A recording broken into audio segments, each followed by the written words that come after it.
Assalamualaikum warahmatullahi wabarakatuh. Halo semua, perkenalkan saya Eviana Herunisa, kelas 12 KI1, absen 33. Hari ini saya akan melakukan presentasi PKN, yaitu membahas soal pada bab 2 mengenai perlindungan dan penegakan hukum di Indonesia. Oke, langsung kita bahas saja ya.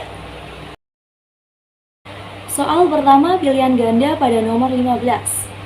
Sebuah tatanan yang di dalamnya hukum mempunyai kekuasaan mutlak untuk mengatur kehidupan berbangsa dan bernegara, serta menempatkan hukum dalam posisi tertinggi dalam melindungi seluruh lapisan masyarakat sering disebut sebagai A. Keadilan sosial, B. Absolutisme hukum, C. Perlindungan dan penegakan hukum, D. Supremasi hukum, dan E. Kemutlakan hukum. Jawaban yang benar yaitu D. Supremasi hukum. Mengapa disebut supremasi hukum atau apa sih supremasi hukum itu? Supremasi hukum merupakan upaya penegakan dan penempatan hukum pada posisi tertinggi. Dengan menempatkan hukum sesuai tempatnya, hukum dapat melindungi seluruh warga masyarakat tanpa adanya intervensi atau campur tangan oleh dan dari pihak manapun, termasuk oleh penyelenggara negara. Oleh karena itu, supremasi hukum tidak sekedar ditandai tersedianya aturan hukum yang ditetapkan, melainkan harus diiringi kemampuan menegakkan kaidah hukum. Supremasi hukum seringkali dipahami sebagai salah satu esensi demokrasi, karena supremasi hukum mengimplikasikan dua hal, yaitu mencegah terjadinya praktik penyalahgunaan kekuasaan dan menjaga masyarakat agar dalam menjalankan haknya tidak terjerumus dalam tindakan di luar batas, atau seringkali berujung anarkis. Supremasi hukum ini termasuk ke dalam ciri hukum menurut aliran Anglo-Saxon. Artinya tidak boleh ada kesewenang-wenangan sehingga seseorang hanya boleh dihukum jika melanggar hukum. Lanjut pertanyaan kedua uraian soal nomor 2. Apa yang menjadi ciri khas hukum di Indonesia? Jawabannya adalah 1. Adanya perlindungan dan penegakan terhadap HAM. Hak asasi manusia atau HAM adalah hak yang paling dasar, di mana pelanggaran terhadapnya harus ditindak tegas.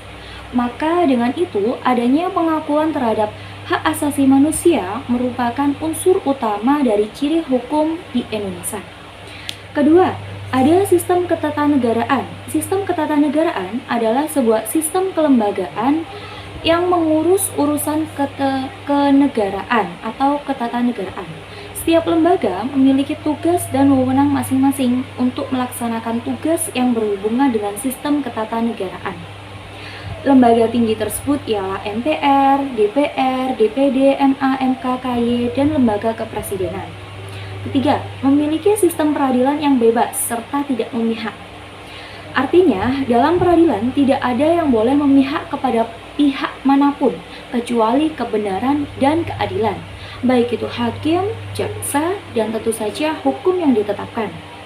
Karena mengingat bahwa Indonesia adalah negara hukum yang memiliki sistem peradilan yang bersifat independen atau berjiwa bebas. Keempat, adanya supremasi hukum. Seperti yang saya jelaskan sebelumnya, bahwa hukum ditempatkan pada posisi tertinggi dalam melindungi seluruh lapisan masyarakat, atau hukum bisa dijadikan patokan aturan dalam segala bidang. Kelima, terdapat peradilan pidana dan perdata. Proses peradilan pidana dan perdata di Indonesia menjadi salah satu ciri umum negara hukum di Indonesia. Maka dengan itu, Indonesia pun dikenal dengan adanya hukum pidana dan hukum perdata. Sekian pembahasan dari saya. Apabila ada salah kata, mohon maaf yang sebesar-besarnya. Wassalamualaikum warahmatullahi wabarakatuh. Stay healthy and stay happy everyone. Bye.